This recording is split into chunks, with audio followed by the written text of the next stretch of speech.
All right. Hello. Is the sound working? Can everyone hear me okay? Drop a little comment if you can hear me. Any problems? Cool. Um, this is the Rootfire TV Music Business Club Happy Hour. If you're not familiar, Music Business Club basically is a platform that we launched to educate people about the music business, artists, aspiring professionals. Um, you can go to musicbusinessclub.com for more information, sign up for one-on-one consultations, for group activities, for free information, for paid information, everything you want. Musicbusinessclub.com. There's a lot of good stuff there. This is hosted on Rootfire. If you're not familiar with Rootfire, Rootfire is our nonprofit label arm. Rootfire, we basically give a no-interest loan out to a band, and then that money gets recouped on their album. They'll be side fund. Once their money comes back on the album, they get 100% of it. The point there is, there's been a history of bad label deals that artists have had, and artists not having ownership of their music. And so Rootfire has been a platform to try and give artists, that platform and that ownership of their music. We did Steel Pulse's Grammy-nominated album last year, and right now we're in the process of picking the next one. There's going to be a kind of community choice element to that as well. Thank you for the nice haircut comment. Ineffable, whoever commented that. And so Rootfire is also a platform where it's a blog. It has live streams like this, basically an opportunity for artists mainly to do live streams and raise money for themselves right now while it's difficult to make an income and kind of provide a platform for that. So a big shout out to Reed Foster, who is the director of Rootfire as well as manager for the movement, the elevators, Giant Panda Gorilla Dub Squad. Awesome guy. So thank you, Reed, for putting this all on. So for those of you that don't know me, my name is Adam Gross. I am the VP of Ineffable Records, so I run our record label, and then I also handle the legal services and PR for our management clients and for other entities that we're involved with. Basically, the way that Ineffable is structured is, it's kind of complicated. Some people don't realize that there's so many different things that we do. So on one end, we manage artists, and management means you do all aspects of their business, from touring to merchandise to recording music. It's a full marriage, every single aspect of it. Another arm is our festivals, California Roots Festival, Levitate Music Festival, a number of others, and venues that we own and operate, such as New Felton Music Hall and a number of other places. So there's management, there's the live side, and then there's a label side where we work with artists that we don't necessarily manage and release music together and work purely just on the recorded music side of things. So it's not also on the merchandise or other things. It's just the recorded music and streaming and finding ways to get the music out and get the music to be heard by as many people as possible. So we'll get into all of that kind of throughout here. But I kind of wanted to start off by, I think a lot of you don't necessarily know kind of the story of how I ended up here, and just want to briefly tell that story, and then a little bit more about what I do, and then take some questions mainly. So, basically, it wasn't too long ago, and I was a big fan of a lot of the artists that Ineffable worked with. I was in college at Northwestern University, right outside of Chicago, and I was involved in a lot of different music-related activities. At my school, I was producing the shows that we brought to campus. We produced shows for Lil Uzi Vert, Ty Dolla $ign, Jeremiah, a number of other shows. And I was also kind of a musician myself. I played guitar and piano and other instruments, and wrote music as well. And also just kind of figured out different random projects to work on. I started emailing artists and seeing if anyone was interested in having somebody try to find them sponsorship opportunities and brand partnership opportunities. And I had no idea what I was doing. I was just in college, but I realized that if I start emailing people and say, hey, if I help find you sponsorship opportunities, I'll work for free, and if I find you something, I'll take a percentage of that.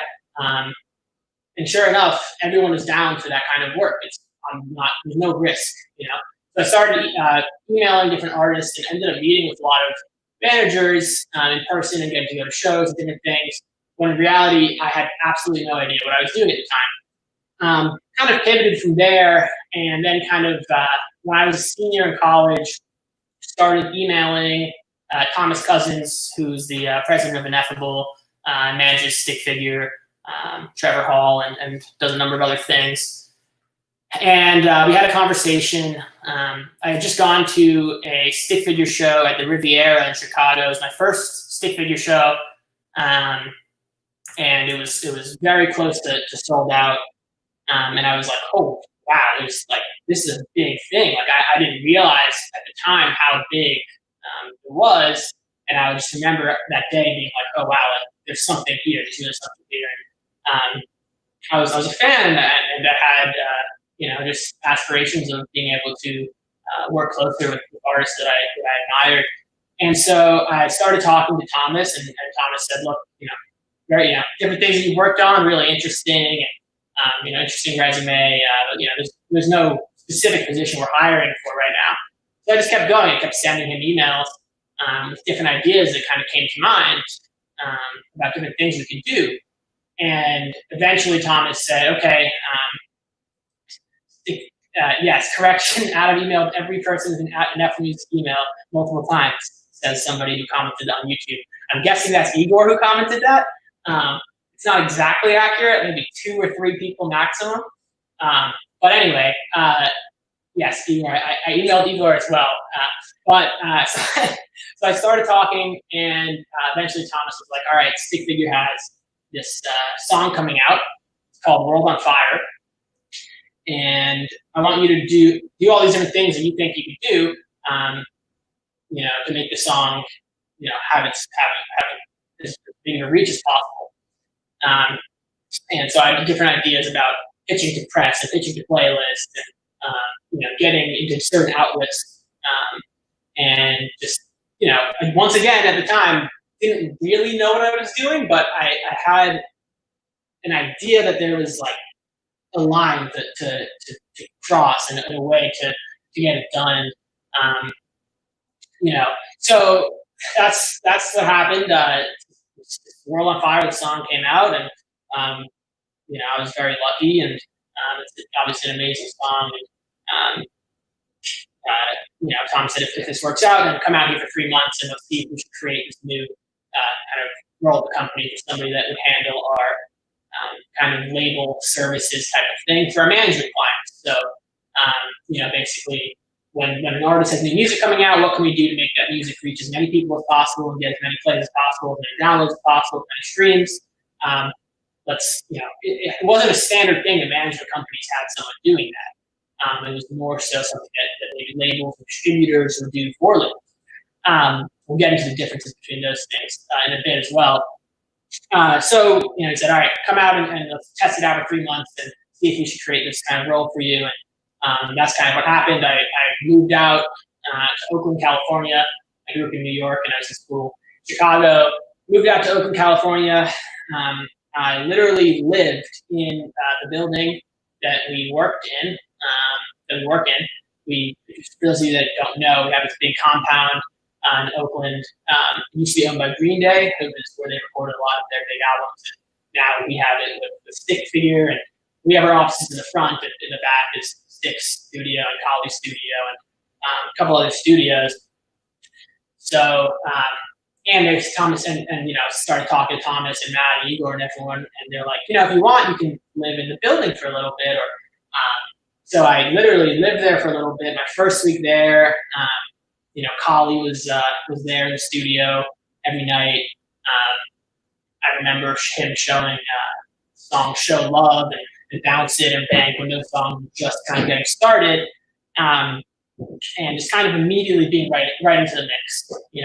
I He didn't know anybody that was going to be out there or anything like that, but there was something that felt like it was the right move. It wasn't the obvious move, but like, it's the time to take risks, right? When at that time, it's why not do something like that? So that's what happened, and from there, ended up staying until now, and we continue growing that kind of division of finding ways of moving the needle on our clients' streaming, getting on playlists, optimizing each platform, pitching to press, getting on radio, and figuring out how to properly spend marketing money. And just doing everything in a modern way, not just trying to follow a cookie cutter approach of this is the way people have been releasing music for years. Because there's no one way. It changes every week.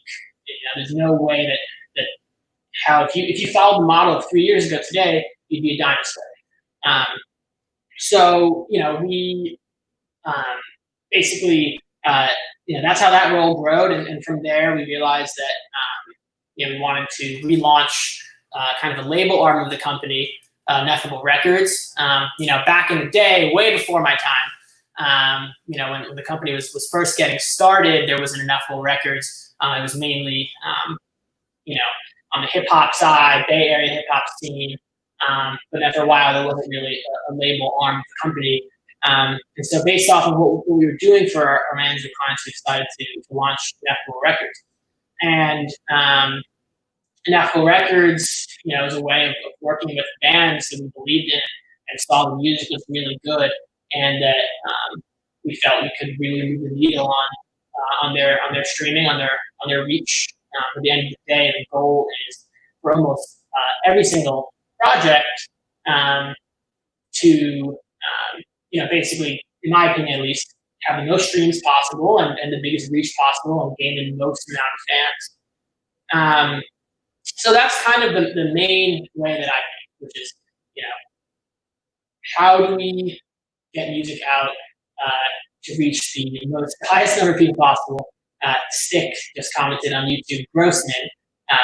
To this day, Scott still calls me Grossman, which is not my last name, just for the record. It's actually Gross, like nasty, disgusting, not Grossman, but it's a nickname. Anyway, that's been the way we've been thinking about how to develop this kind of part of the company. That's the main story about how I ended up in my role. And so I think we're going to move on now, and I'm going to start taking some questions here.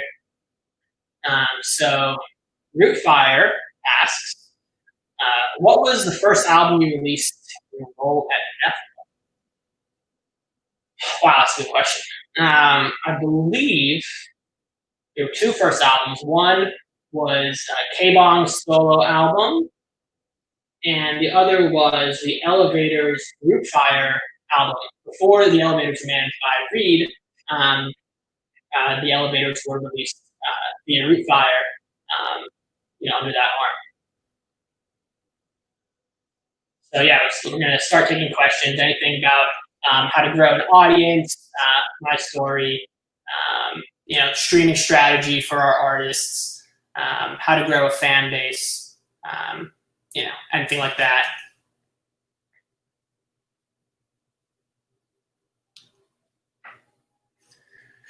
Kind of things set the various streaming services apart from each other today.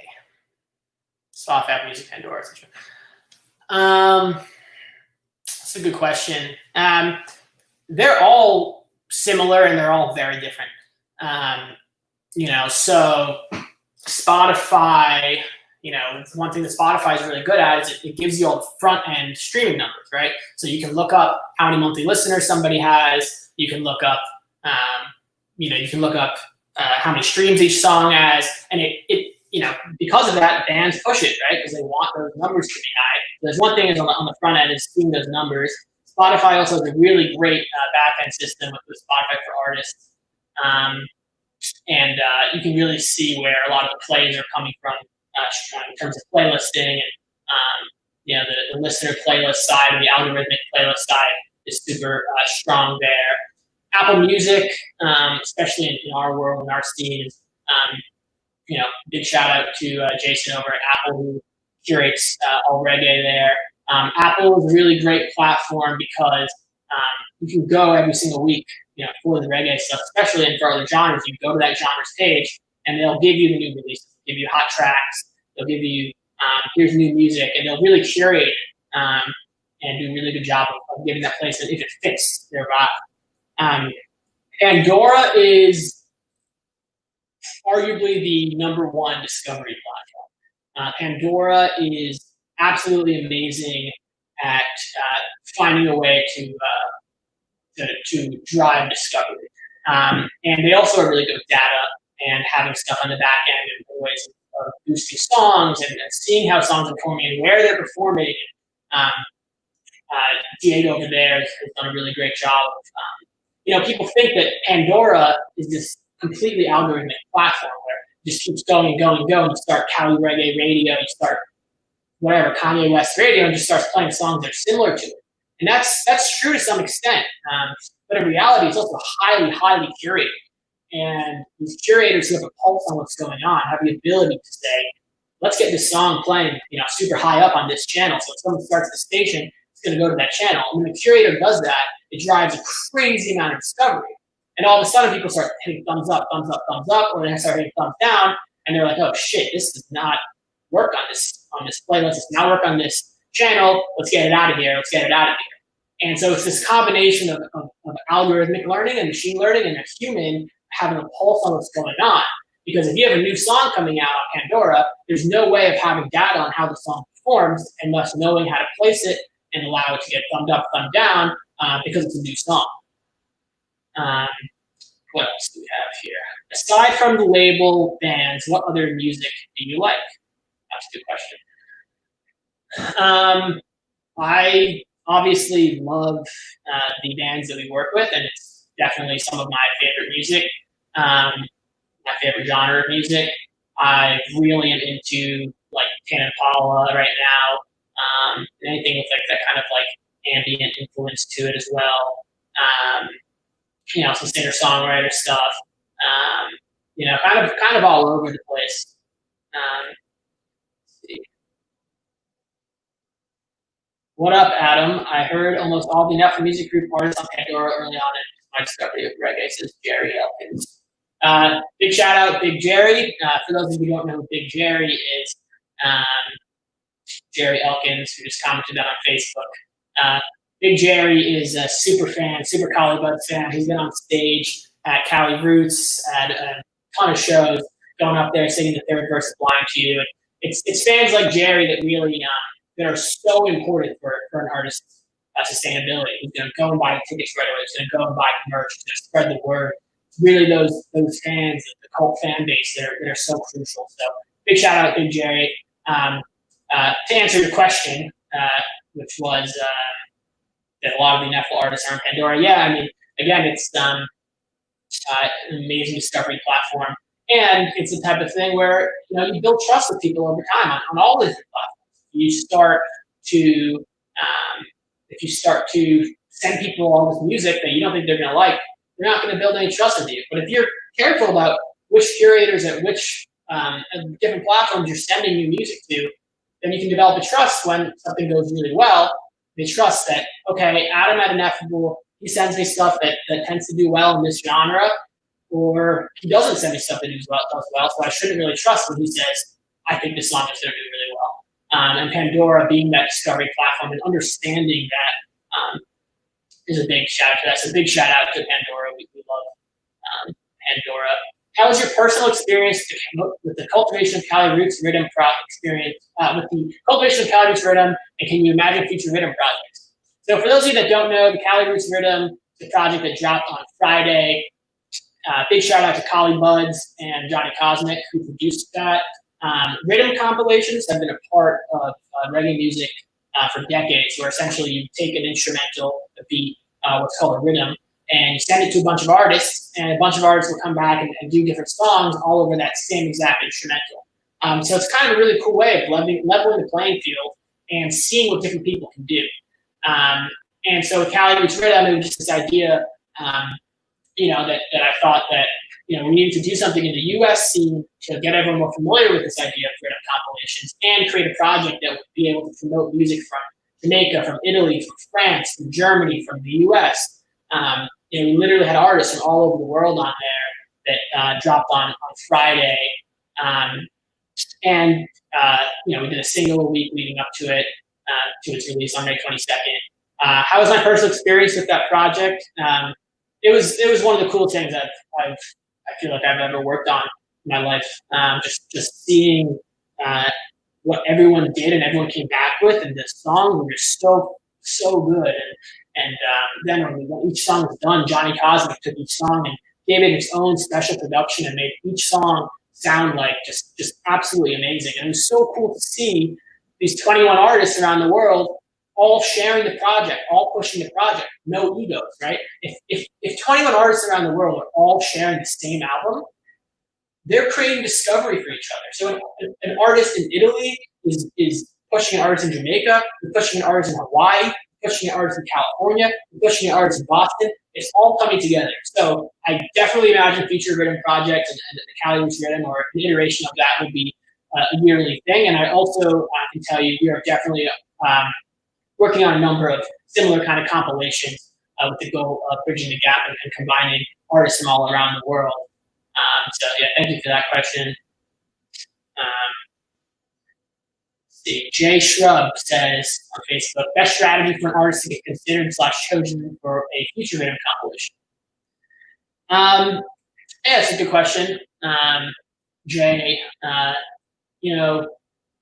For this case, it was we wanted to go with artists of a certain level who fit the vibe of the song.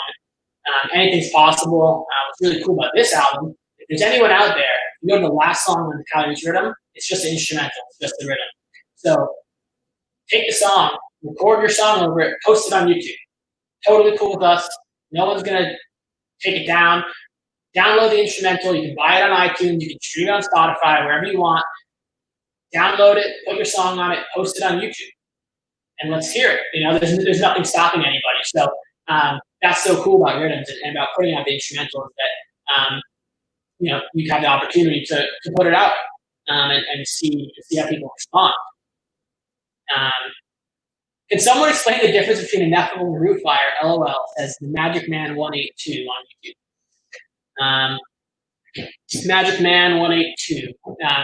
So basically, Ineffable. I tried to explain this earlier on, but essentially, Ineffable is this larger parent company that has Cali Roots and Levitate and these different festivals and different venues. Management company, the label. Rootfire is a nonprofit arm that gives out loans to artists to fund projects and allow the artists to keep 100% of the profits from those projects as a way to allow them to take ownership of their music. And Rootfire is also this platform of, it's a blog and it's an opportunity for live streams, for Podclash, all these different things. I hope that explains it. So if not, give me a follow-up here. Let's see. Johnny Beck says on Facebook, what is the most effective promotional tool for an upcoming artist? Johnny Beck on Facebook. What is the most effective promotional tool for an upcoming artist? Good question. A couple things. One is there's no way of, it's very unlikely you're just gonna put out one song and it's just gonna pop off, right? Like, you don't just put out a song and all of a sudden it explodes. It's very rare. But if you put out music over time and you keep putting out music, a song every month, song every other month, and you keep just going song by song and just keep trying to build, right? Each time you put a song out, it's an opportunity to develop new fans, to reach new curators. It's an at-bat, right? So each time you go up to the plate, you can strike out, you can get on base, you can hit a home run. But if you're not up at the plate, you can't get on base at all. If you don't understand baseball, that reference doesn't really work. But and to answer your question specifically, my point there is a very effective promotional tool is just consistency. I know it doesn't sound like an answer to that, but it is being consistent with your music and really thinking it through and making sure that you're not going to just disappear for 4 years or spend 5 years on releasing an album and then just release a 20-song album into the world. If no one's heard of you yet, or if you're still developing a fan base, you need to be putting out song by song to develop a fan base, and don't need to wait till it's perfect, right? My favorite, I don't know who said this, somebody comment this if you know, but the biggest enemy to progression is perfection, and I think that's super valuable thing that I've heard a number of times. Anyway, digital ads obviously super powerful. Spotify playlists, Pandora playlists, Apple playlists.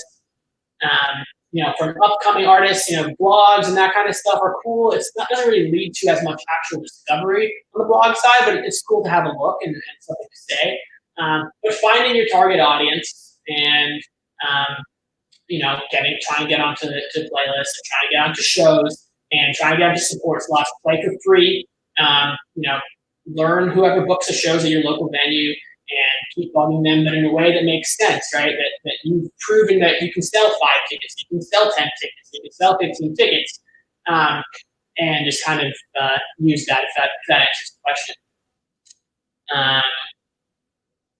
Benjamin Gross on YouTube says, can you explain the distinction between the label and the management company? Benjamin Gross on YouTube, that is my brother, Benji. Nice picture, Benji. It looks like from when you were a child and didn't update it. But it's a good picture.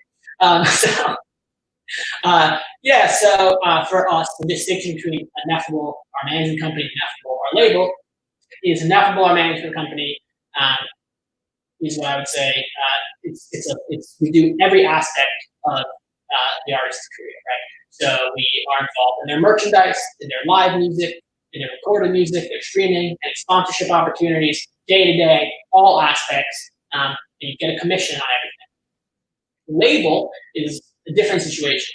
The label is we work with artists exclusively on their recorded music, right? So what a label does is it might put up some budget of some sort, and then you release a project, and there's some sort of agreed upon split or ways of partnering together on it. So label is just purely recorded music and pushing recorded music into streaming, and management is that, but also the other main businesses and artists, which are merchandise, live side, and anything else as well. Let's see. Howie Spangler says, yeah, boy. Thank you, Howie. Ineffable Music Group on YouTube says, fun fact, Buzz brought out Adam to sing third verse in Berkeley at Cornerstone, and he killed it. Big Jerry would have been proud. This is true. A few months after I first joined Ineffable, Collie tried to get someone from the audience, and nobody was coming up. Like the guy wasn't coming up. And so he just went out and looked over to me, and Ewan looked over at me and was like, all right, Adam, time to go out there. So I went on stage at the Cornerstone in Berkeley. It was a sold-out show, and I did the third verse of Blind 2. I wouldn't say I killed it, but it was a decent effort. Yes, Jason James says Submit Hub / Indie No is a decent tool. Submit Hub and Indie No and these other services, you can basically submit your music to listener playlists, and it's a way of getting curators to see your music. The curators will get paid to listen to your songs, or there's a free level as well, and you will pay like $1 each time you want to submit something, or it'll be free depending on the premium is free. The problem with a lot of those tools is you got to be careful with them. Just because a playlist has 300,000 followers, they don't necessarily mean that they're active followers. So if a playlist has 300,000 followers, and you see that you're getting like 1 play a day or like 2 plays a day or something, like it's maybe a lot of those followers are bots, or maybe the playlister has updated so many times and strayed away from the focus that it's not having active listenership anymore. So that's the only problem with that pay model, is that if you pay someone to listen to your song to put on their playlist, you want to have a good idea that playlist actually generates plays, and followers and streams are completely different things. They can be, they can be correlated, but they are related.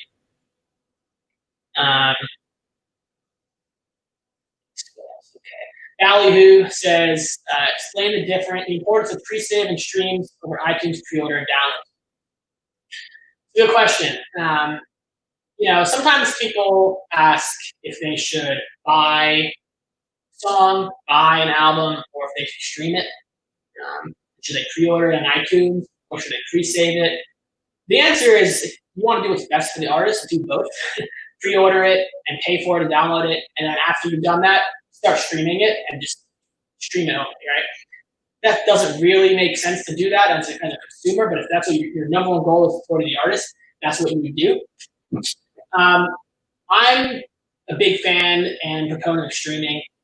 When I was younger, I was like, fuck Spotify and all this stuff, and these rates are terrible, whatever. But once I started digging into it and working on it, and all these different things, I'm like, no, streaming is like the best thing ever. I mean, when you drive pre-saves, for instance, on Spotify, and you get a bunch of saves, what that does is it tells the algorithm that song is getting a lot of people are liking that song, and it starts pushing it through in the algorithm to people who like similar music.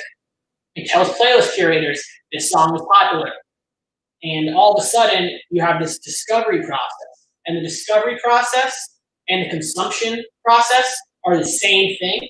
And as soon as someone is discovering your song and pressing play, they're also immediately monetizing it, right? So you discover a song and just starts playing. When you start playing a song on Spotify and just rolls through. Each time you play a song, you're paying that artist or that label or whatever, it's about 0.0038 cents, 37 cents, which sounds like nothing, but over time, it adds up. So the streaming thing was so cool is that the discovery process and the monetization process is at the same time. And if you buy something on iTunes or pre-order something on iTunes, it's cool for that first week, right? It shows up on the top of the charts and different things. But after that initial money that you gave to that artist, if we're talking about supporting artists, after that initial money, if they're listening to that album in 5 years and 10 years and 11 years, each time they play it, there's no difference to you, right? Whereas if I like an album and I'm streaming it, I start playing it and I'll listen to it again tomorrow, and then in a week, and then another week, and then another week, and then in 5 years.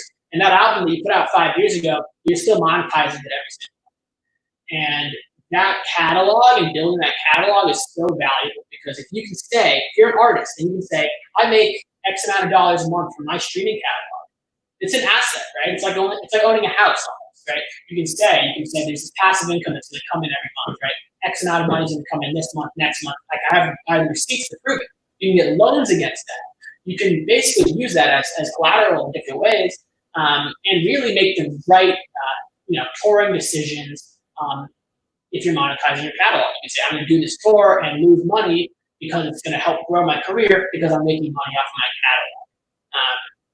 And streaming has really helped that. And a big shout out to Ballyhoo and Howie Spengler, who is always trying to clearly learn and stay up to date with what's going on in the music business. You don't know Ballyhoo, really amazing band. New song called Social Drinker that just dropped, and another one, Message to the World, coming out next week. Really just quality music. So shout out Ballyhoo. Let's see. Sugar Shack Music Channel, YouTube. How do we apply video loops as single/song artwork on Spotify? We basically, what Sugar Shack is talking about is if you play a song on Spotify, the background, it'll show some sort of looping video, and it takes up the whole screen. And that's called Spotify Canvas. And Spotify Canvas is basically available for artists once they hit a certain threshold, a certain amount of listens. So with Sugar Shack, which would be, is a perfect artist page on Spotify to have a video loop, right? Because you can really show the YouTube. That'll happen soon as we continue to grow the monthly listenership, which is growing super fast. And if you don't know Sugar Shack music channel, Sugar Shack does these amazing stripped down live performances that they put up on their channel, free for everybody. Check out. They also do one takes at festivals and music videos. They've done a lot of video work at some of our festivals with Levitate. If you haven't checked out Sugar Shack, please go on YouTube and check out Sugar Shack. And we've been working together on getting all their music that's on YouTube and out into the world of YouTube and taking it and putting it on all the streaming platforms. So go on any streaming platforms and search Sugar Shack, and you'll actually find all of those live performances that you hear on YouTube on those streaming platforms. And I think that's actually a good little short tangent into, like, if you create content, if you create music, it should be everywhere, right? Like, why would you put a song up on only Apple Music? If I don't use Apple Music, I'm not going to just go on Apple Music to listen to this one song. Like, if you're going to put music out, you want it to be available everywhere possible. There was a time when doing these premieres and doing these different things, may have made more sense. And for artists, it makes sense, right? Like, Joe Rogan just signed a $100 million deal to put his podcast exclusively on Spotify. Can't blame him for that one, right? Like, if someone's going to pay you $100 million to like have your content only on one platform, it would be irresponsible not to listen to them.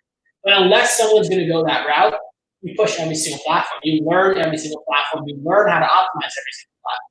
And that's what's super cool about the Sugar Shack thing. Is they gained this amazing audience on YouTube and decided, let's figure out how to get it on all the other platforms as well for all these fan bases. So again, big shout out to Sugar Shack. Brendan Clemente Music on YouTube says, what's the biggest mistake you see artists making when promoting their songs? So Brendan, big shout out Brendan as well. Brendan has a song out called Time that is produced with Johnny Cosmic. It's just an amazing song. Like, just one of the songs you just put on repeat. You don't want to stop listening to it. Biggest mistake I see artists making.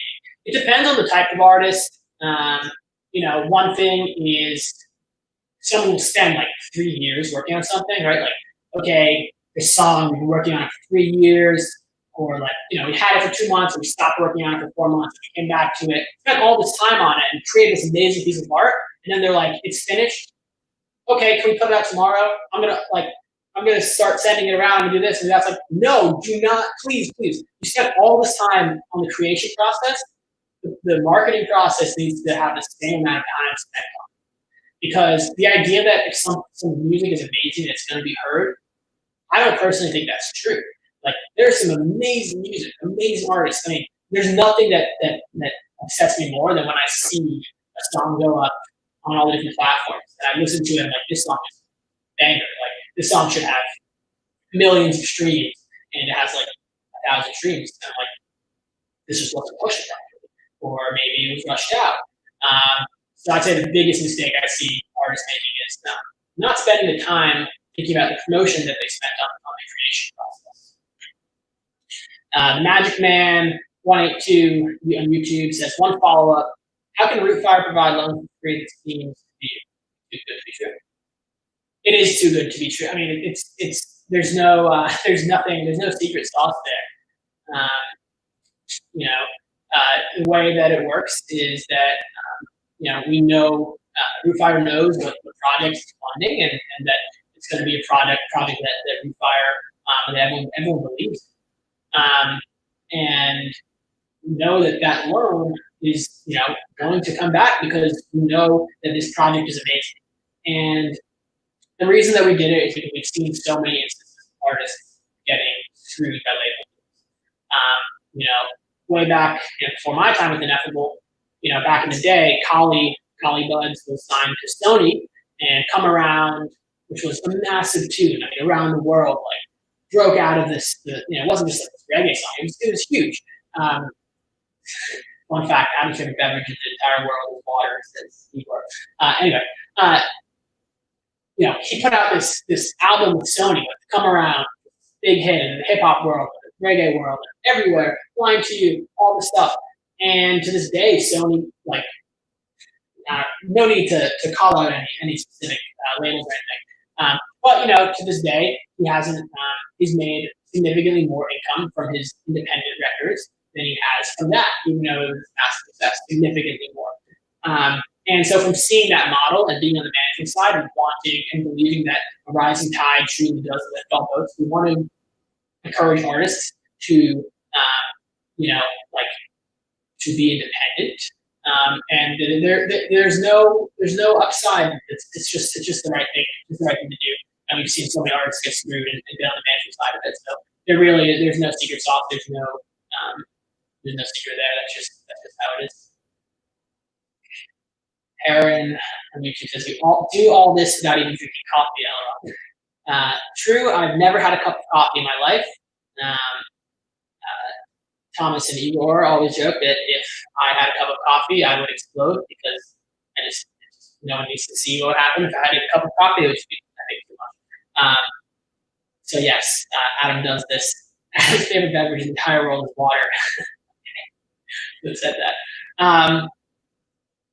What else?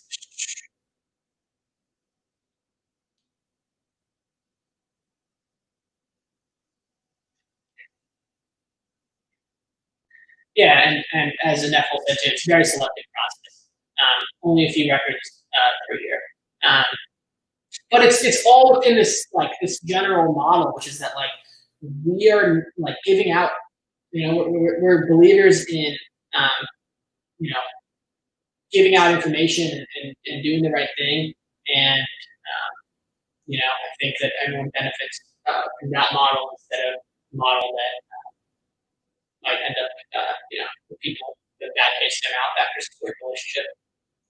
So Colin Murray says on Facebook, "What is an underutilized but effective promotional tool for bands?" Got a similar question earlier. Obviously, TikTok right now is popping off, and I don't know if I would say it's underutilized. It's underutilized for some if they're not on there yet. But I mean, if you go look at the Hot 100, the top charts, and then you look at how many of those songs are there because they popped off on TikTok. I mean, you have labels that will drop millions of dollars into a marketing campaign for a song, and they'll have every single element of it going on, right? And then all of a sudden, someone will put a song up on TikTok with some dance, and it'll pop off, and the millions of dollars that that label spent will be literally trounced by just a song and be popping off on TikTok. So you can find a good strategy to get a song pop off on TikTok. I think that's something we're all trying to figure out. I would say that's a big thing right now. Jerry Elkin says, "How did you get into music? Has it always been your passion?" Yeah, I grew up listening to a lot of music, playing music myself. I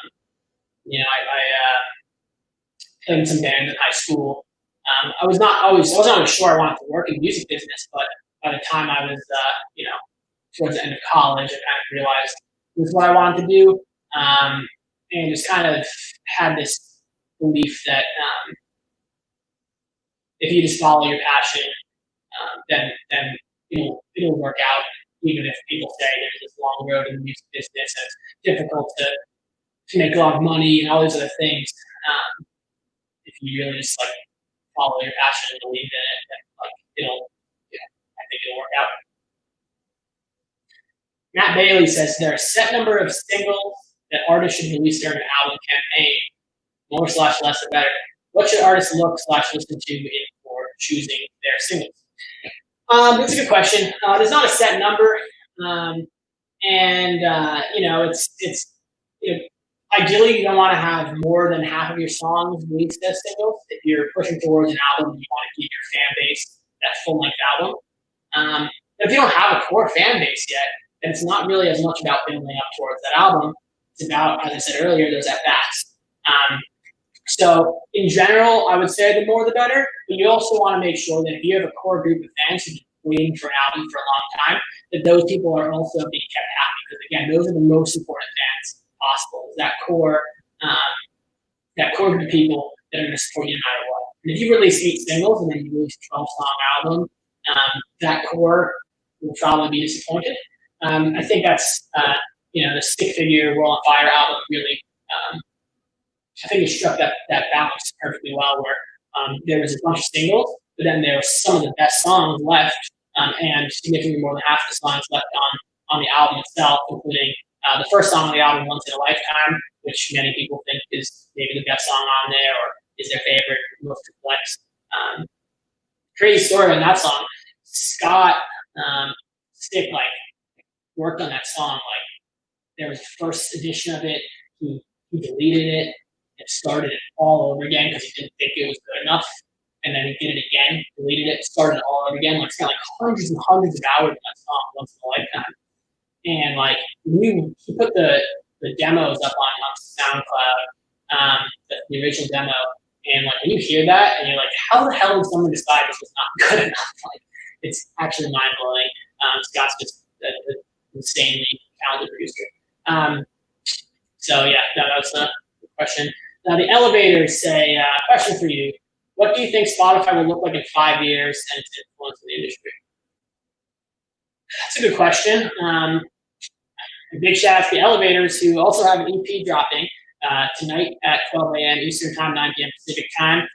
Double Vision EP, lots of amazing songs on there. Elevators are such an amazing band, amazing musicianship. And Jackson has one of the best voices I've ever heard. The answer is who really knows, and that's why my belief is that we need to spend every single week looking at what we think should happen in the next few months and kind of adjusting and playing towards it. I do think that we're going to see a decrease in revenue from streaming in terms of per play. I think we're moving towards that. It's not the same model as Netflix, right? Where with Netflix, Netflix will pay to be able to have certain things on their platform, and there might be some residual rates that are paid. With Spotify, with the streaming platforms, in most cases, you're not getting paid to put your music on the platform, right? They're paying you every time you press play. So as Spotify, as Apple, as Pandora, as everybody expands and as everybody grows, the margins aren't getting significantly better because there is a fixed cost for every single stream that's going to happen. And so the belief is over time, as profitability becomes a more important factor than revenue, especially for a company like Spotify and others, as profitability eventually needs to be a important factor that I believe the streaming rates are going to go down and that we are living in a really amazing time for independent artists.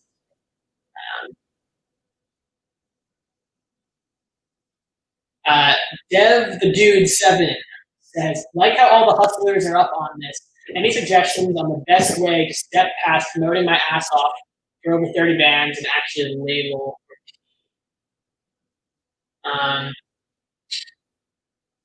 So I guess the question is, right now, you're promoting 30 bands, and how do you go from promoting for all these bands to actually join a label? I think the story I kind of told at the beginning,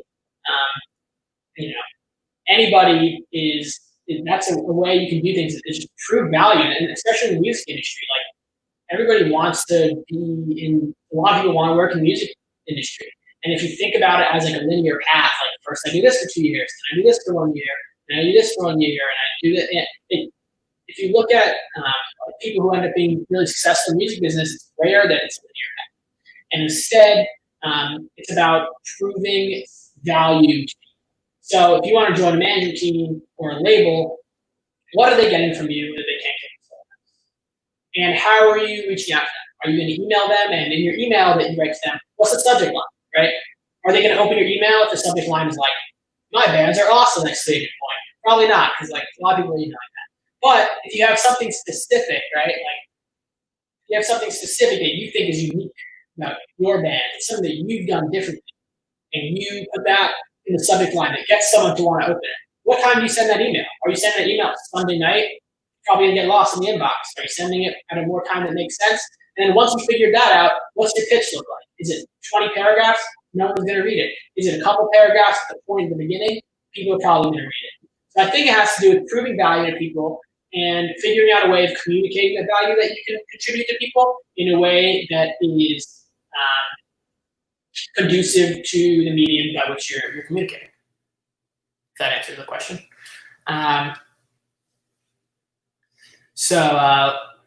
Aaron Richardville says, what is the best way for a fan to help their favorite artists?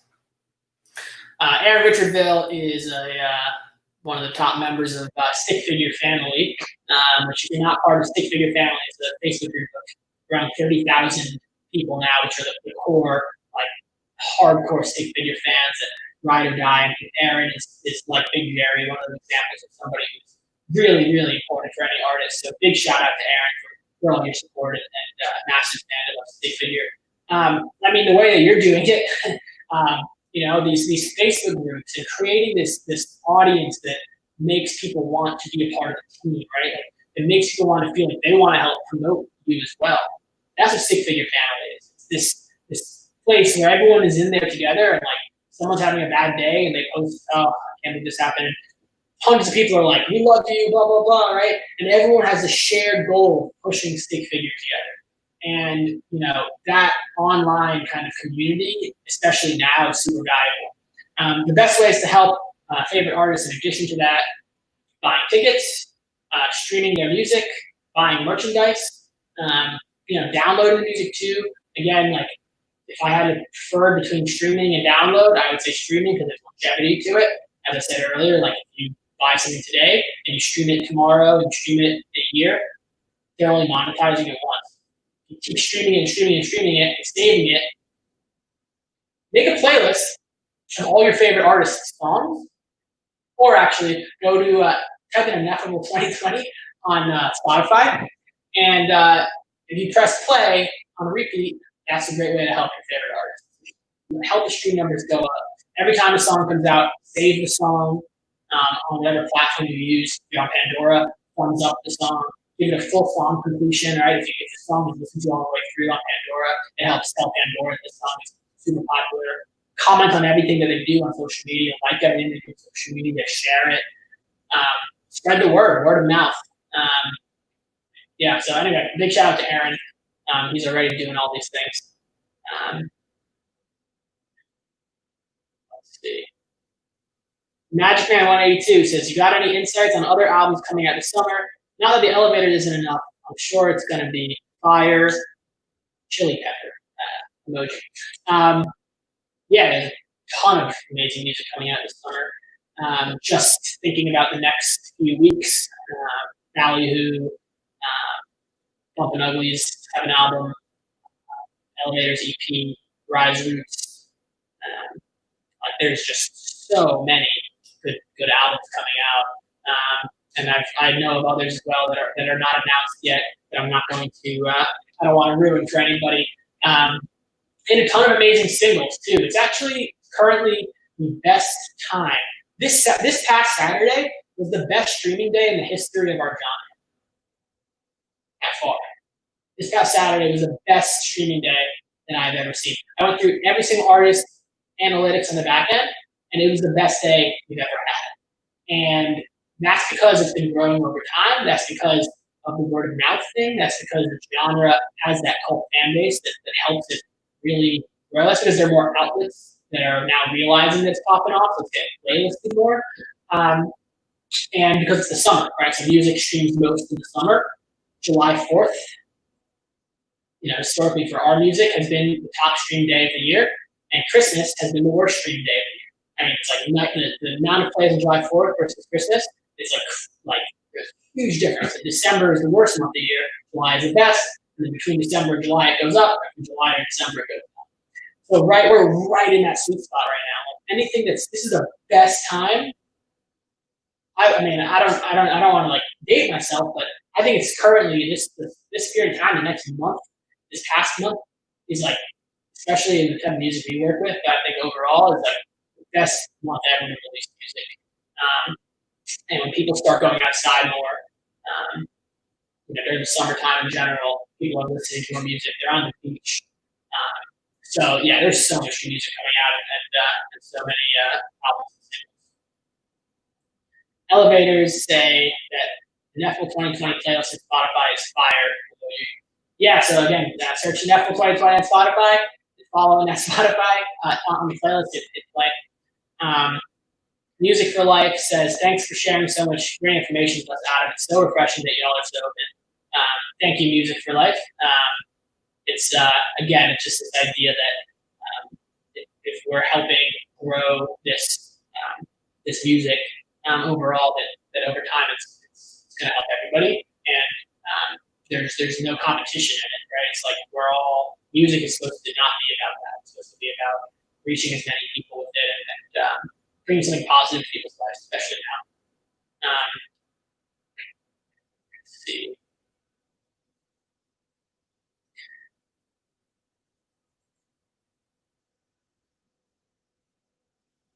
That's right. The I Care Sugar Shack EP, Sugar Shack Music Channel, says the I Care Sugar Shack EP is dropping tonight too.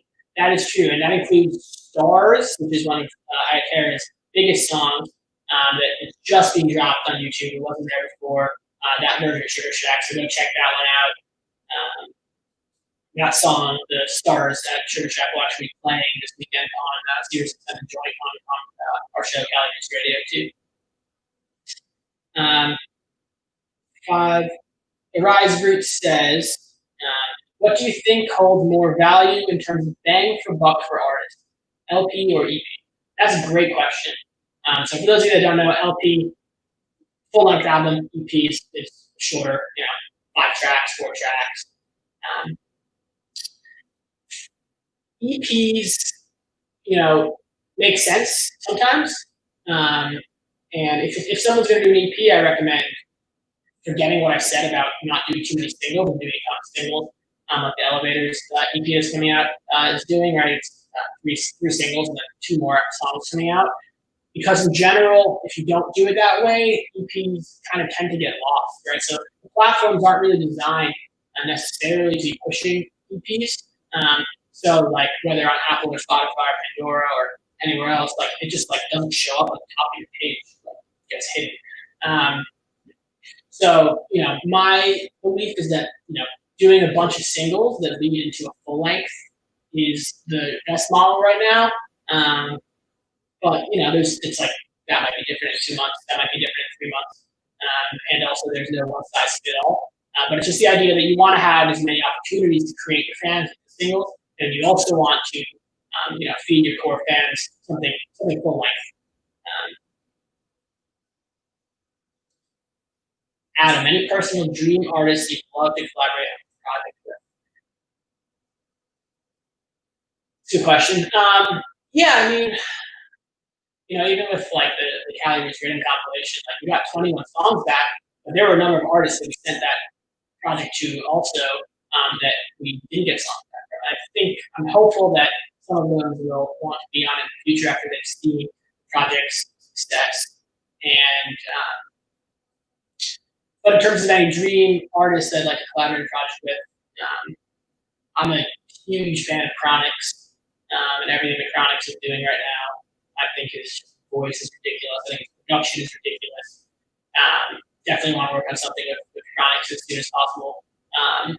Collaboration. It's a perfect example of like let's take an artist that's really popping in one area, take an artist that's really popping somewhere else, and let's bring them all together. Like, there's literally no reason not to be collaborating with artists from all different parts of the world. Like, it's the best way to grow a fan base from one area into another area. If that wants to grow there, fan base from one area into another area. Greg Hannis says, "How does a layperson get streaming stats, etc.?" Sorry, I just like analyzing numbers. Fascinating to hear about the largest, smallest streaming test. That not really public information, but Greg, who also was the founder of Stick Figure Family as well, and like Aaron and Jerry and these other people are a big part of the core fans. Greg, email me and I'll share that information with you. But it's not really publicly available. It's seen on the back end of the different applications, and maybe there are some articles that come out now and then. Especially during Corona times, there was a lot of people talking about how, like, the first week or two when the lockdowns all began, streaming numbers went down, and I was like, oh wow, this could be bad. I mean, everything's terrible right now, but you know what I mean? It's streaming, the hope was that streaming would be one area for artists right now that didn't get, the live side is completely demolished, and streaming is so important for artists right now, and the hope was that would also, my belief was that it would also be harmed, but for a while it was, because people weren't going to the gym anymore, and they weren't driving to work anymore, and so like they just like numbers went down, and then they started going back up again. So there have been some articles about that. And, you know, if you look up like summer 2020 streaming, it'll show you some information about, but otherwise not necessarily publicly available. But you will notice that, you know, like on Spotify, monthly listeners, for instance, monthly listeners are a really good way of seeing it. You can like see those numbers go up, usually between January and July, like across the board. You can always look at monthly listeners, and then you'll start seeing it go down. So that's one metric you can choose. And you can also see like Spotify that set on the front end, it says how many plays a song has. So like if you screenshot how many plays something has, and then you look again the next day, you can see what the difference is. But it's not necessarily publicly available. You can also get a Nielsen account and see a lot of information. Alexia Johnson on Facebook says, just tuning in, so apologize if this has been asked, but what is the right way to get in contact with larger bands or their management to actually bill on a local show or even a mini tour area, say like Sacramento, Santa Cruz? That's a great question. Yeah, so, you know, I'd say there's a couple different routes. One is developing relationships directly with the talent buyers at those individual venues, because sometimes they'll have a local support act. And the way you do that is you say, you know, here's our music, and last time we were in this market, we sold this many tickets, and prove that you can sell those tickets. If you can sell tickets, you can get on the shows. And then you kind of build that over time. You keep track of tickets that you sold, your touring history, and over time, you know, you get an agent who's able to develop those relationships as well, and over time, you'll be able to do that. But I'd say, you know, the best things to do would be to up the what they call hard ticket sales numbers. Hard tickets meaning shows that they're non-festivals that you're headlining, and that's how many tickets you sold there. So if you can do 20 hard tickets in a market, you know, maybe you can get added as support local in the market. If you do 50 hard tickets in that market, then you have a better case to be added as support. And start logging that tour history. Again, that live side is not necessarily my complete expertise, but overall that's a general way there.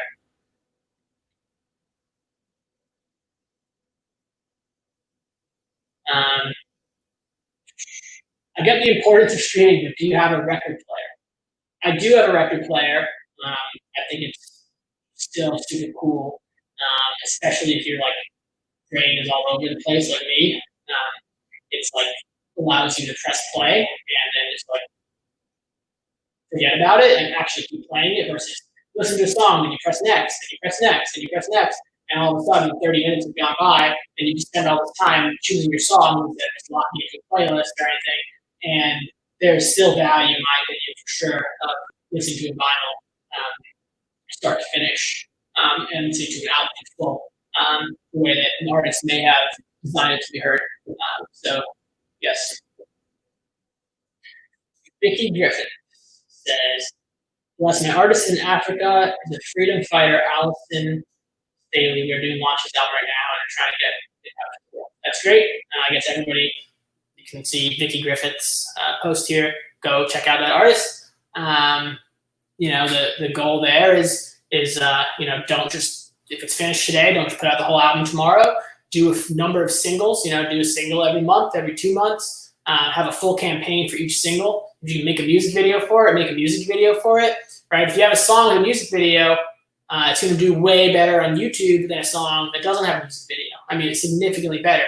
And just having that platform will allow the song to do better on all the other platforms too. And that also is varied by genre. So if you're on YouTube, because you said your artist is in Africa. And in Africa, for most of the content, YouTube is the primary method of streaming. And so if you put out a song that has a music video, you know, if you put out a song that has a music video, it just the platform of YouTube makes it do way better than if it doesn't have one, and then it increases streaming elsewhere. If you were an artist in an area where YouTube wasn't as important, I'd say maybe invest a little bit more in digital marketing if you have a little bit of budget, and still try to make a video. But if you're in a genre or a market where YouTube's important, and every genre is important, more important, music videos, super valuable. YouTube is an amazing, amazing platform.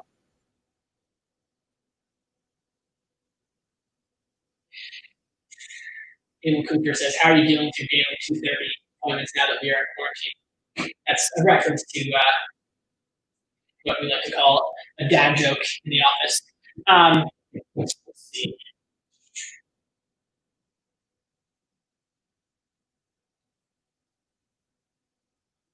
Keith Kerrigan says, first driving concert about to happen here in New England. Is this the way for acts and live events to pursue? I think everyone's watching and monitoring this pretty closely to see how it goes. Makes a lot of sense. It's obviously limiting if you're a band with, like that could usually sell 5,000, 6,000, 7,000 tickets in certain markets. They're really large band. It's kind of harder because of the max that you can do. If you're a band that traditionally sells less tickets than that crazy high number, it makes a little more sense. So it's definitely possible that we see how these kind of go for a little bit and that they become a big thing, or maybe they just don't work out well. I think it's kind of a we'll try it out and see what happens kind of approach. And that's just the reality of a lot of things in this business. Like someone might create a way of doing things and think that it's a good future, and you have to be able to, after a few weeks or after some time working on something, adjust and say, no, like that's not working. Don Hiller says, is Twitter a good platform to promote music on? And if so, how? Shout out Don and Move Nation. It's a good question. Twitter is not, I think people kind of forget about Twitter in the music world a lot because it's not as, ads are not as effective on Twitter for music than they are on Facebook and Instagram and YouTube. Just the bang for your buck is not there, and people aren't really using it as much to discover music. At the same time, I think every band and every artist should be on every single platform and utilizing that platform to the best of that platform's ability. So Twitter is really good for like sharing little snippets of opinion or you can share a lyric or whatever. But the goal should really be to develop an audience on every single platform possible. Because even if like Instagram is popping right now or TikTok, like you don't know if like Facebook is going to be the only main thing in 2 years, or if Twitter's going to be the only main thing in 2 years, or if YouTube it is, or if any other platforms. The goal is to create a platform and develop content that fits each platform, and kind of move forward that way. Hey Adam, Lizzie Hannis says, hey Adam, you had unlimited funds and could change something in the music industry. Not for money, but for passion. What would it be? That's a good question.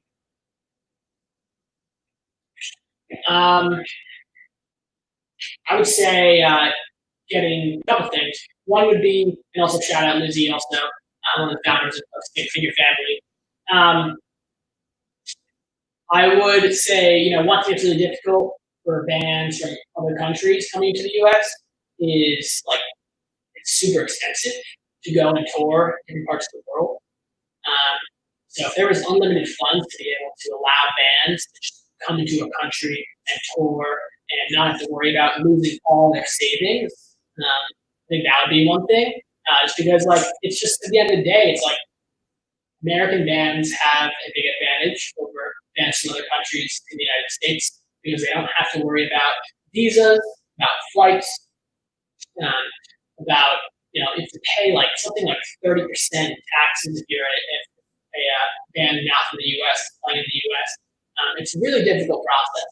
So one thing I would say is kind of creating funds that would go towards allowing bands and international bands to be able to come to the U.S. more.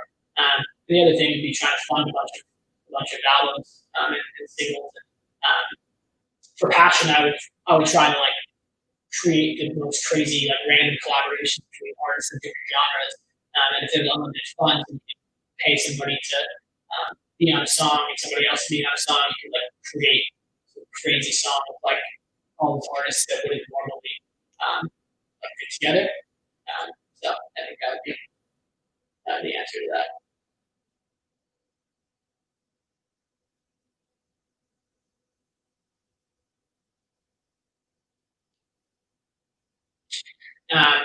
But it's interesting because I think that it's interesting how everyone always asks and bands are always so focused on like Spotify, for instance, because I think a big part of that is that the numbers are there. Like you can see how many streams is on a song. But every single platform should be pushed the same way. It's like Apple Music, for instance, pays a higher rate per play than Spotify. But people don't push Apple Music or like share screenshots of things from Apple Music because Apple Music doesn't show you on the front end how many monthly listeners you have or how many followers you have. So people aren't actively trying to have these accolades and things to share. So it is kind of, I think they've done a really good job of thinking about how they can get artists behind them as a platform. And I think that's a big part of it.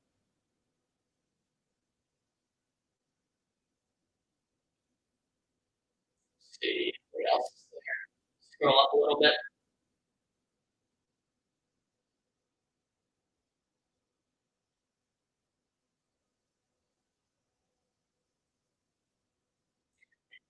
Michael asks, is there some kind of database or list somewhere, publication blog, where it's a scene that upcoming bands can use to reach out to the press? What does a typical press kit need to include? What main things, in your opinion, are decision makers looking for? What would make you actually read it? That's a really good question.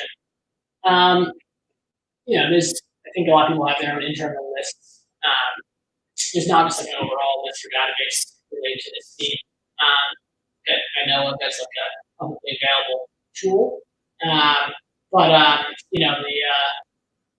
the people are looking for again something that sets you out, that makes you different. Like, do you have another artist featured on your song? You can get an artist that you know some publication has heard of to feature on your song, and you reach out to that publication, they're way more likely to check it out. Same thing with playlisting. You reach out to a curator, and you know that they're familiar with X or Y artist, they're way more likely to check it out. Typical press kit, like in a traditional sense, would include, press photo, bio, like just overall a quote about the song or the album, any producers who worked on it, all these kinds of things. Press kit that somebody sends my way, like a full-blown press kit, wouldn't really be what would make me want to read it. I would want to read something that was like short and to the point. Here's a SoundCloud link, private link to my song, and here's a couple bullet points about it. But especially if you're trying to get someone's attention who maybe hasn't heard your music before or hasn't heard about you, it's you want to basically kind of keep it short and to the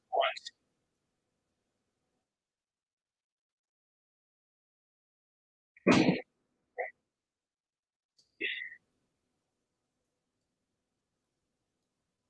Imagine Evan Button says, what can an artist do to grow their fan base rather than maintain during these no live show times?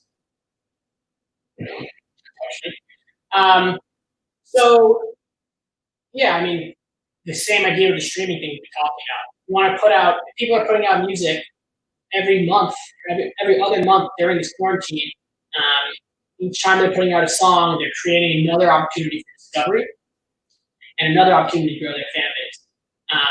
The no live shows thing, it's terrible. It's not good. There's no way around that. But it also creates so much more opportunity.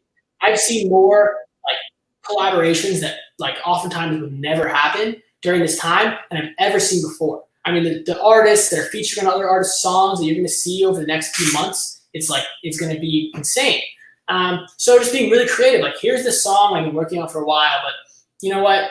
If I got this producer to work on it, and I got this person to sing on it, and I got this artwork and this visual, it would be really good. So just really doubling down on the music and really just taking advantage of this time that all these other artists are also at home, right? All these other artists are also at home. There's an opportunity to reach people who usually are touring all the time to work with that usually you can't work with. This is the time of the most collaborations. I think probably in the history of music. Nathan Aurora, says you're a legend. Nate is the lead singer of Iatera, an amazing band. Some exciting stuff from Iatera coming soon, in addition to the Sugar Shack EP, which drops tonight, which is amazing. Lots of cool stuff that I'm not going to say right now, so I don't get in trouble. What's the most successful / unique promotion technique you've seen artists use? I'd have to imagine.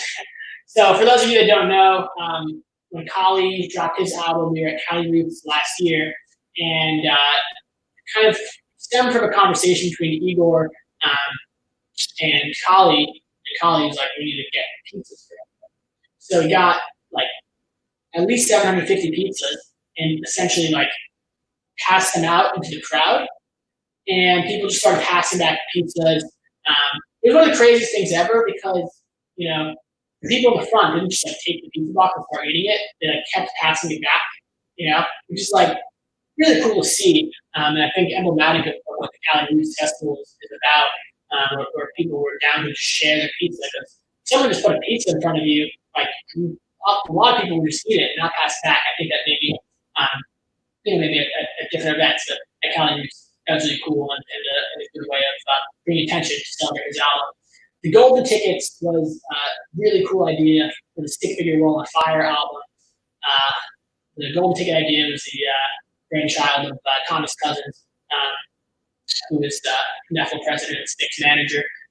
The idea was that anyone who got a pre-order package would get a certain number of golden tickets, and those golden tickets were all redeemable towards like different prizes, really cool prizes. And so incentivize people to all be a part of it and be able to do that. The most successful unique promotion tool I've seen an artist use, I guess it's those two. Honestly, I can't think of something, but those were really great ideas. Maybe I'll think of something in a little bit. Don Hiller says, how important is album artwork do you need to spend a fortune on other artists? It's a really good question. I've gone back and forth on this. There's a period of time where I was like, what, you know, that like I thought that it was an overrated thing that you know, if you're listening to a song, you don't even be looking at anything. And I realized that I was to some extent wrong. It's part of the overall package, and you want it to all look good together and all be cohesive. And album artwork, you know, it's part of who the artist is showing to the world who they are. So I think it's very important. Do I think you need to spend a fortune on well-known artists? Absolutely not. There are so many talented artists out there who make artwork, and like spending like thousands of dollars to get artwork made, you can get made for a couple $100 or $1,000 or whatever. I think you can find someone who can make something that's going to have the same type of effect for cheaper. And in general, I'm just a big proponent of, the goal is for an artist to reach as many people as possible, and for them to be able to start monetizing it as soon as possible. And to me, it's like you got to be thoughtful about how you spend that money that you are putting towards a project, and like spending $10,000 on album artwork to me doesn't make sense. So, Reggae 360 says, "Hey Adam, what are you looking for when deciding which albums artists to work on?" It's a great question, and big shout out to Reggae 360 and Mark and the team for all they do. On the Ineffable Records side, what's cool is that there's so many artists we work with, but we do have to be very specific about it. There's only so much time in a day that we can work before we have to go to sleep. In this case, I think it has to do with do we think that the artist is at a certain stage in their career, and if the project is going to do well, then it makes sense for us to partner with them on it. And if we're going to partner with them on it, can we bring them more than we're going to take back in terms of percentage or anything else? And I never want to work on a project where someone feels, oh, if I put this out myself, it would have, it wouldn't have done, at least, half as well as we did together. In my opinion, we need to be able to do at least double the amount of reach. So if I don't believe that we can do that, then it won't be a fit. Also, if it has like super cool features and really high quality songs and just overall, it's kind of a case by case basis, and also based around kind of what the schedule's looking like. Right, there might be a time where one project makes sense to do in the next couple of months, but if someone sends it in 4 months from now, it doesn't make sense to do it anymore. So that's a good question. That's again something that's constantly changing.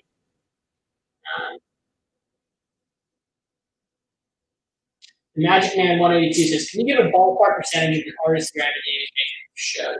The situation is not ideal. Can you see artists playing smaller venues? Definitely could see artists playing smaller venues when things start to come back. And it seems like venues will open up and are opening up in certain parts of the country if certain number of people can come, or they're creating pods, or circle on the ground, and this many people can be here, this many people can be there. The ballpark percentage of an artist revenues making shows, it varies. If you have a big catalog and you own your catalog, or if the label owns all your catalog, I've seen certain artists where their live revenue is 30%, and others where it's 70% or 80% or 90%. But I'd say it's for most somewhere between those two. But yeah, I mean, it's also a tough thing if you're a big artist and you're used to having a certain level of production. You have to pay, sound engineer, and you want to pay a light person. You want to rent a really cool LED screen, and you want to do all these different things. And if you all of a sudden have to downsize and there's not going to be as much revenue coming in, it's difficult because you have to decide, what's worth spending money on, and what's worth, It's harder to make money if you're used to having really big production, now having to do smaller production.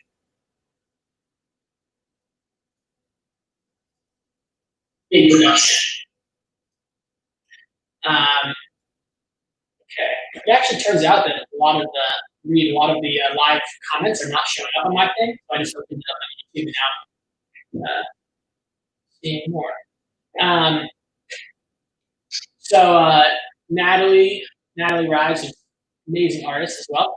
What's up, Adam? Big up for giving rising female artists like Minority Trigger platform that polarization. How important do you think it is to keep building bridges between Jamaica and the U.S.?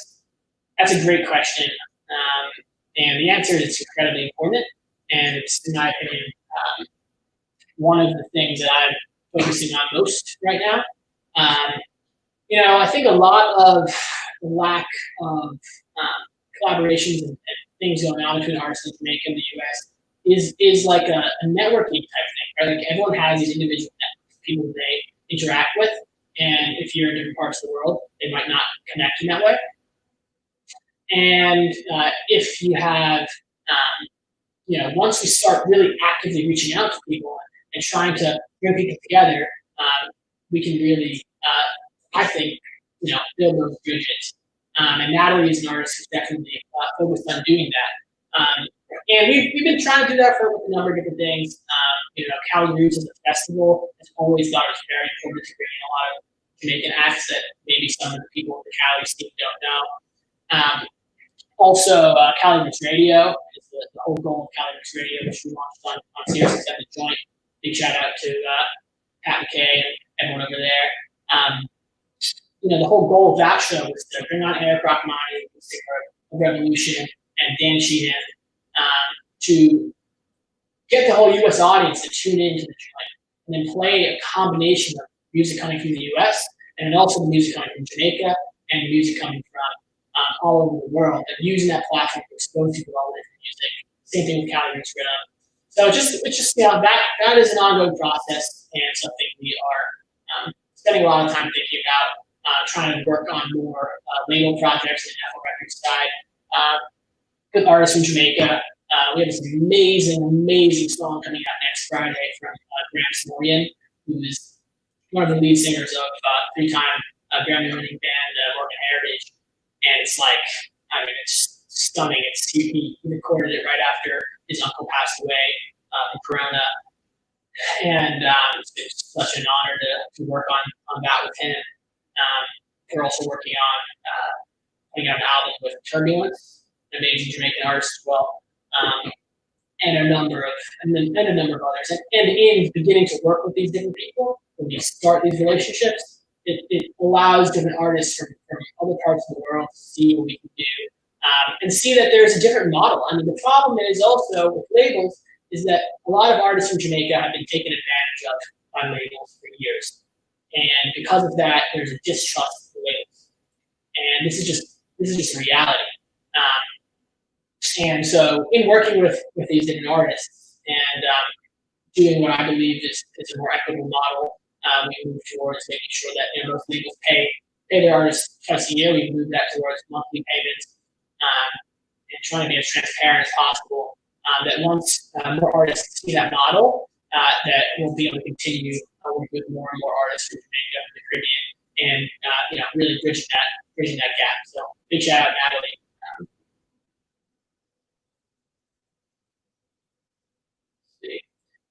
Jackson, Weatherby, let's go down. Again, the elevators, like really next level stuff. Like these guys are Jackson's lead singer for the elevators. I can't say enough. Like I just think that like they're going to be, they're already gaining a big fan base. But I just can't wait to see where they're at in 5 years from now. For instance, it's just like to take somebody that has that good of a voice, and has got great musicianship, and is doing the highest quality production right away, right? Working with people like Danny Cowell, working with people like Johnny Cosmic, going right for the top level production with really great manager, and like the ability to have that right now and have all those intangibles is just so rare. And if you haven't checked out the elevators, you have to check out the elevators. Absolutely amazing band.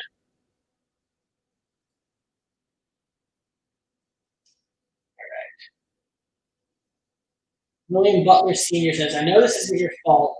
Why don't they fund the tour? I'm not sure what can you clarify what you're asking? What tour funded, why doesn't who fund what tour? Oh, I see. Why don't they refund?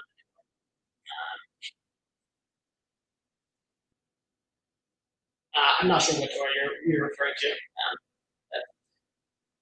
It is. You have to understand that it's really really difficult for especially independent venues and independent promoters right now, and independent festivals. If you are able to, if you're financially able to not ask for a refund on a festival or a show right now, only if you're financially able and really secure and keep that ticket for a show that's down the line. If you're able to do that, the amount that you will be helping the economy is massive. And I understand in situations where you can't afford that, it makes sense to really try to get a refund. But the reality is that there are so many people that all of those refunds, instead of just postponing them to the eventual show, being refunded is potentially catastrophic for their livelihood and their entire business, ability to keep employees and different things like that. Brandon Clemente says the elevators are my spirit animal of music. Elevators. Check out their album again tonight. Somebody says, "Yo, fix the sound, dudes." Sound? Is there any problem with sound?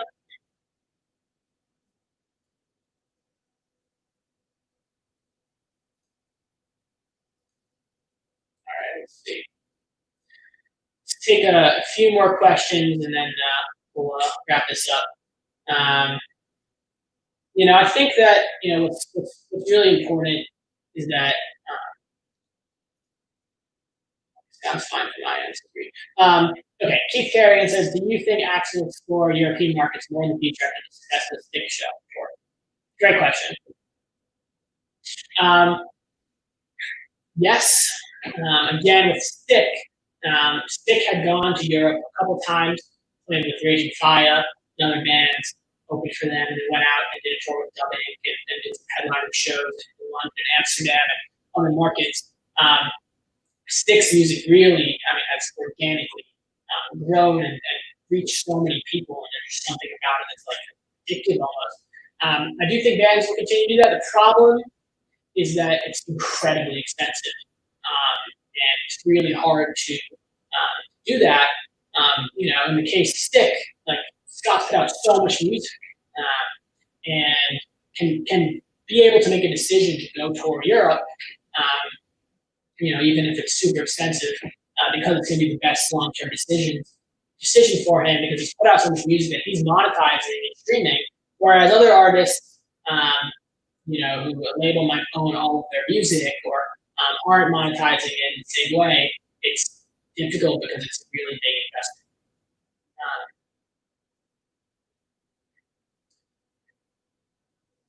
Greg Hennis says, is there active outreach to video games, sports, movies, etc., or are the results organic? Good question.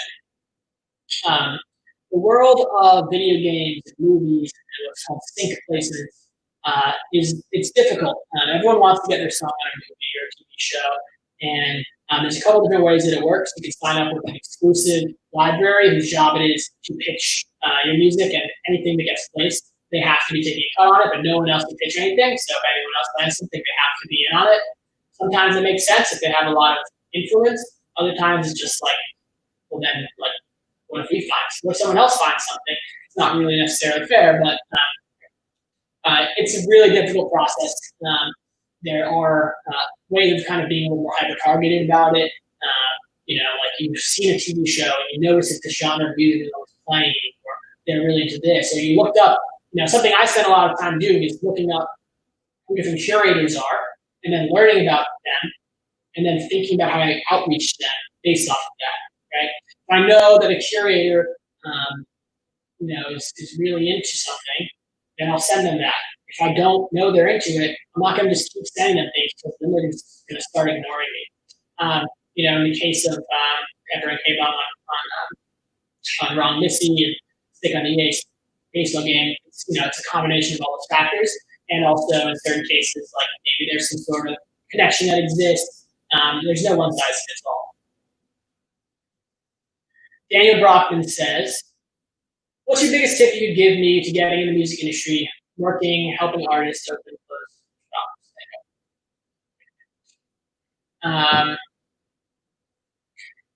shops? Find somewhere and just show up and start emailing people and just say that you're down to go help for free and prove that you should be that you are valuable. Is there a local band? Is there a local venue? Just start finding ways to get your foot in the door, and you have to be willing to work for free or close to free. Unfortunately, in many cases, that's the route you want to go, especially on that side that you're talking about. Just be patient. Understand that you might quote unquote eat shit for a while, but it's worth it. And just kind of go that route. Don Hiller, how does a label come to own an artist's music versus the artist owning it themselves? Great question. Well, any of the label deals that we do, for instance, we never, we release music to the artists. We don't own their masters. They own their masters. They license us the right to release it. There are other labels and a lot of the major labels, as well as some independent labels as well, where that's just in the contract. And maybe it's something like, okay, we're going to fund your project for $1 million, and we're going to split net. The label will get 85%, and the artist will get 15%. And the way that works is that every single dollar that comes in after that $1 million that the label spent, of each dollar that comes in, 15 cents of that dollar goes towards repaying that recoup, that $1 million recoup, and then 85 cents goes to the label.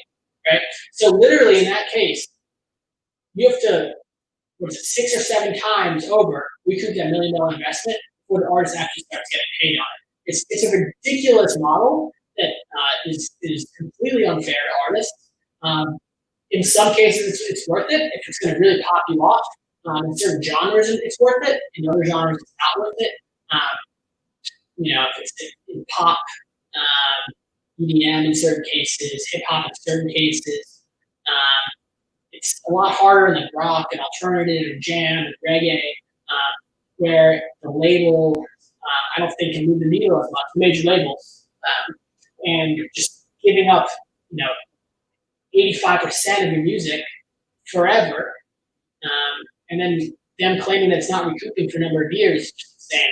And there have been a number of cases, especially with major labels, where the label will claim that they spent this much money on this or this much money on that, and don't have to actually prove it, right? So we spent all this money on design, and just people can start catering, right? Like, oh, like we spent $100,000 in this music video and $5,000 in catering. Like, did you spend $5,000 in catering? Like, what are you buying? So it's just kind of in the contracts, and oftentimes, it does make sense in certain cases, but oftentimes it's a younger artist and who's signing a contract that they don't know what they're really signing, and the idea of $1 million going towards them, their music sounds amazing, but sometimes it's not. Sometimes it's too good to be true. Ben Brinkley says, what are some problems or issues you've run into on album campaigns? Anything that comes to mind for younger artists to be aware of?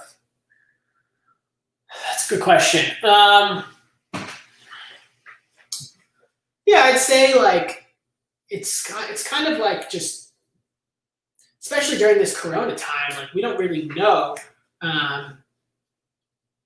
We're evaluating every day. We don't know what's going to be happening in a month or in 2 weeks, and especially during in the kind of March 20th to mid-April, end of April range. It was like, well, does it make sense to put out albums right now? Does it only make sense to put out singles? So I'd say that the problems are that like you can't predict what's going to happen, and you can make a plan around an album cycle. But if an artist isn't flexible and willing to, in certain cases, like, okay, we need to change this plan. We got to put this thing out different time, every album at a different time. You can't be flexible. It's going to be hard to be successful, I think, in today's business. So I'd say it's super important, especially for young artists, to be flexible and realize that things are always changing, and sometimes you got to make adjustments to an album campaign in the middle. Rastan Music. Rastan's also an awesome up-and-coming artist as well. After the Beanie Man vs. Bounty Killer versus battle, do you think we'll see more commercial pop art from dancehall artists? Yes, I do. If you haven't seen that battle, it's insane. Just Google that and you'll find the video. Buju Bantam signed, with Rock Nation, and is going that route. There's a lot of trend in that direction. Rihanna's dancehall reggae album.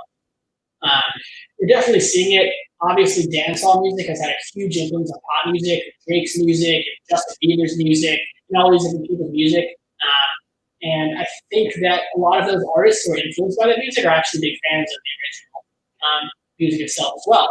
And so I do think we're going to start to see way more kind of collaborations between dancehall and reggae artists and the commercial pop world. It's also one of those things that I'm really focused on doing right now is creating those collaborations and like thinking outside the box on how can we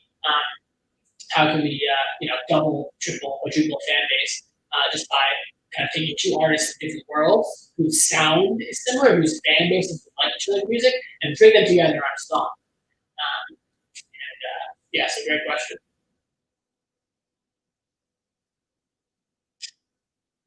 All right, I think unless there's another question or two that wrap things up here. I think that the key here is, whether. Okay, I'll take this question too.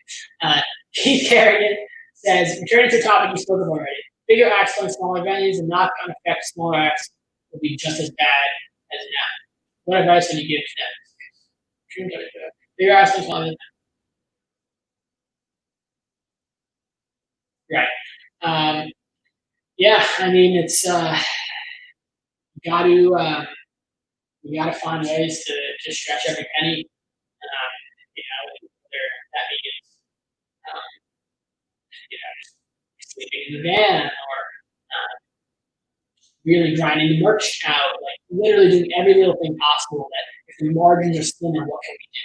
And if you're a smaller band, after every single show, you should be at the merch booth.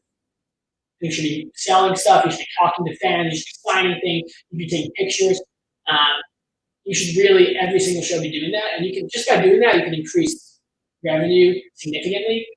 One band that we work with, Tropidelic, one thing that they've done that I've been super impressed with is after every show, if they're opening on tour, they go outside I saw them do this when they're opening for Final Seeds in San Francisco.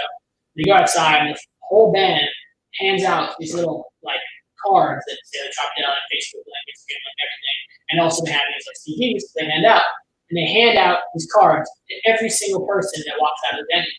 Like that is what you have to do. If you're on a tour and you have this opportunity to gain a fan base, you need to take advantage of it, and the way you take advantage of it is by really trying to make a connection with the fans, and in doing that, you can increase your revenue by trying to sling more merch and increase margins on different things.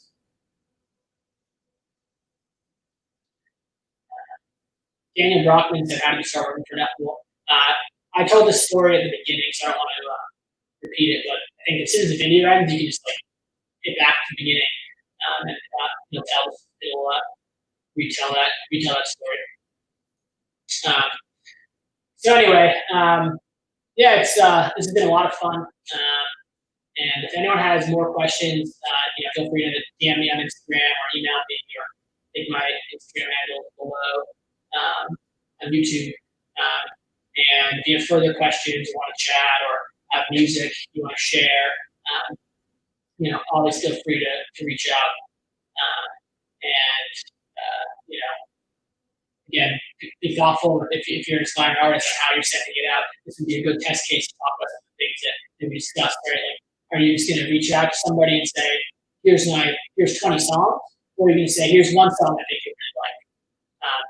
So think about that. If you're an artist, you're an inspiring artist right now who's watching, want to share something, this can be your first kind of test case on what we talk about. Like, let's if you have music you want us to hear, send it over, but think about how you're sending it over.